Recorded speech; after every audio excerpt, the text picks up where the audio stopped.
The rain had fallen steadily since dawn, brushing the tiled rooftops of Cochabamba with a sleepy rhythm.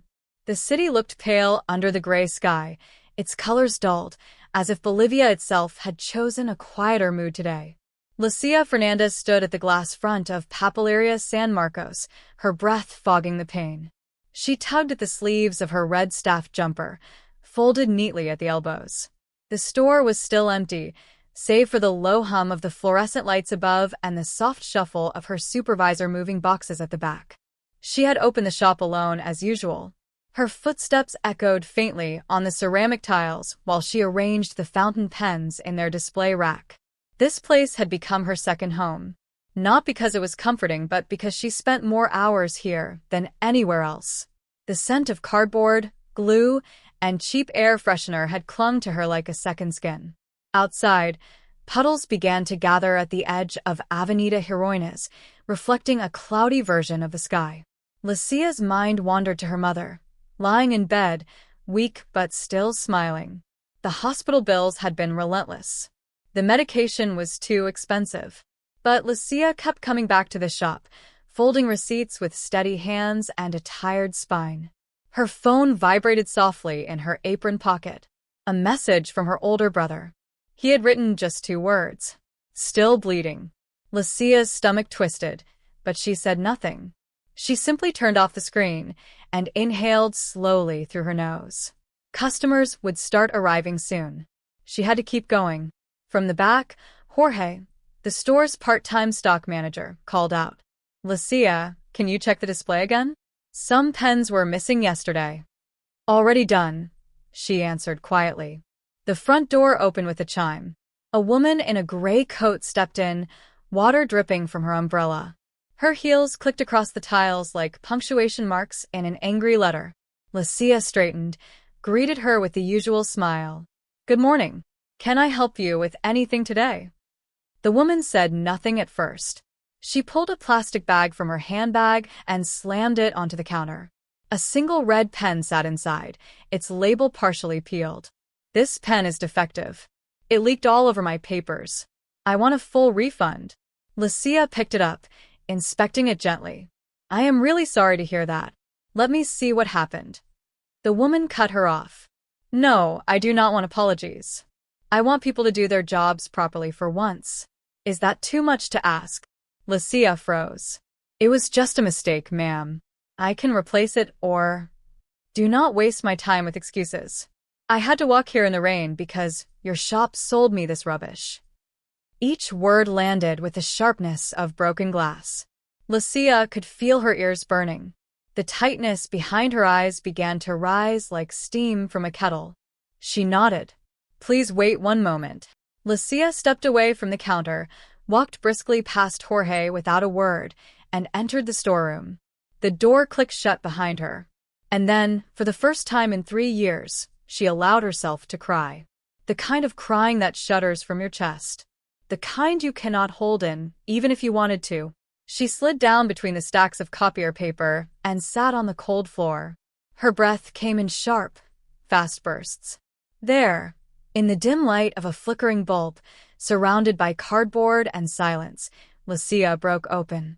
Not because of the pen, not because of the woman, but because everything, absolutely everything, had finally become too much. The storeroom stayed quiet, apart from Lucia's breath softening against the silence.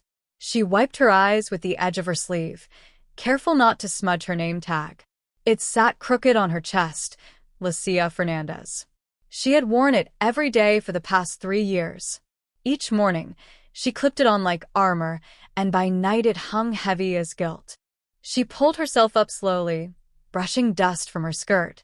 Her cheeks were still damp, but the customer would not care. The store would not care. Jorge certainly would not care. He barely noticed anything that was not a delivery box. Lucia glanced in the dusty storeroom mirror. Her face looked pale under the fluorescent light. She took a deep breath, forced her lips into a careful curve, and returned to the front counter. The woman was still there, tapping her fingers against the glass. Finally, "I hope you have something useful to say now." Lucia handed her a new red pen from the shelf. "This one has been checked. I apologize for the inconvenience. The woman snatched it without another word and left, her heels striking the floor like tiny hammers. Jorge raised an eyebrow from the stockroom door. Customers, huh? You good? Lucia nodded. I'm fine. But she was not. Later that afternoon, a young boy came in to buy pencils for school. He had a quiet voice and only enough coins for one. She gave him 3. The boy beamed. And for a moment, Lucia felt something close to relief. As the clock ticked past 6, Lucia finished cleaning the counter. She looked out at the street. The rain had stopped, but the sky still wore its stormy gray like a warning. Her shift ended at 6:30, but she rarely left on time. Instead, she walked to the back, took out her worn notebook, and scribbled numbers. Hospital bills, pharmacy costs, electricity, food. She had been juggling them for months, always dropping one ball or another. Her brother worked part-time at the terminal, but it was not enough. Her mother needed another test, a scan, and they did not have the money. Lucia flipped to the last page and stared at the list. At the bottom was a scrawl. Sell earrings. Cancel Wi-Fi. Ask Dona Clara for extra shifts. The question mark at the end was heavier than any full stop. Her phone buzzed. A message from her brother. Still weak. No appetite. The doctor says we need blood work. Lucia closed her notebook, took a deep breath, and returned to the counter. Another customer was waiting. This one smiled. An old man. But she barely registered his face. She smiled back automatically, took his money, and gave change. Her mind had stayed in that notebook. The following morning, the clouds had lifted. Sunlight filtered through the glass windows of the shop, warming the tiles where puddles had dried. Lucia arrived 10 minutes early, as always. She found Jorge asleep on a stool in the back, his mouth slightly open. She ignored him. As she switched on the lights, she saw her reflection again in the glass. Something about it bothered her. Not her face, but the way she stood. Tired, small, like a girl waiting for someone to rescue her. She touched the glass, almost absent-mindedly. Why had she let this place become her world? There were other shops, other jobs, but none of them would pay enough. None would allow her time to take her mother to appointments. None would let her disappear for 2 hours to deal with a crisis without getting fired. This shop, for all its coldness, had become a prison she could predict. Lucia returned to the till and began sorting the coins in the register. Her fingers trembled slightly, and she realized she had not eaten since the evening before. But there was no time. There was never time. Just before midday, a young woman entered the shop. She wore a green jumper and had thick-rimmed glasses. She looked nervous, her eyes scanning the shelves like she had forgotten what she came for. Lucia stepped forward. Can I help you find something? The woman nodded slowly. Yes, I think I need pens. For letters. Lucia guided her to the right aisle, selecting a few different types. They're all good for writing. Smooth ink. No smudge. The woman smiled faintly. I used to write a lot, but then I stopped. For years. Lucia said nothing, sensing something fragile in the air. The woman continued, almost whispering. My father passed away recently. I never wrote him the last letter I meant to. Lucia looked at her, surprised. I am sorry. The woman nodded. I suppose. I just wanted to start again. Lucia handed her a silver pen. This one is a favorite. Simple, but it writes beautifully. The woman stared at it. That sounds like a good way to begin. She paid, then left. Lucia stood in silence for a long time after. At 4 that afternoon, Jorge sat in the back eating crisps while watching football on his phone. Lucia joined him briefly, sipping water from a cracked plastic bottle. Out of nowhere, she asked, Do you think it's weak to cry at work? Jorge looked up, blinking. Why? Did you cry? Lucia did not answer directly. He shrugged. Better than punching someone. Lucia half smiled. I nearly did both.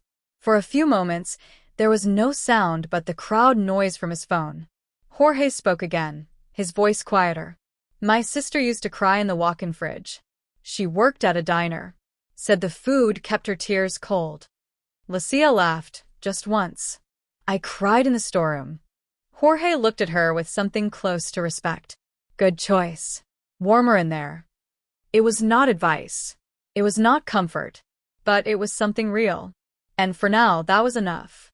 That night, Lucia returned home to find her brother sitting beside their mother's bed. The fan hummed in the corner. Her mother was asleep. She barely ate, he whispered. Lucia touched her mother's forehead gently. She's colder today, she said. Her brother handed her a receipt. The blood test. It is scheduled. We owe 90 more. Lucia nodded. Give me 2 days. She did not know how. She went into the kitchen, found the tin of coins, and counted again. Still not enough. That night, she took out her old notebook, flipped past the expenses, and wrote a single sentence on the final page. Something has to change. The next day at the shop was slower than usual. Lucia found herself staring at the same red pen that had caused all the trouble. She thought about snapping it in half. Instead, she placed it gently back in the drawer. At 2 o'clock, a customer came in looking angry. She braced herself. But it was not about the pens. The man ranted about something at the post office. Lucia nodded, gave him a small discount, and he left calmer. She realized something then. People did not come to the shop for pens. They came to release things they could not say anywhere else. Lucia had become a wall they shouted at. And walls did not cry. Friday arrived, just like the week before. Rain returned, softer this time. Lucia entered the shop, feeling nothing. Not dread. Not hope. Just quiet. The red pen was still in the drawer. The coins in her apron still light.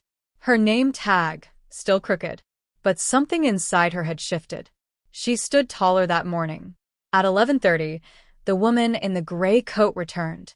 Lucia saw her through the glass. And she did not flinch.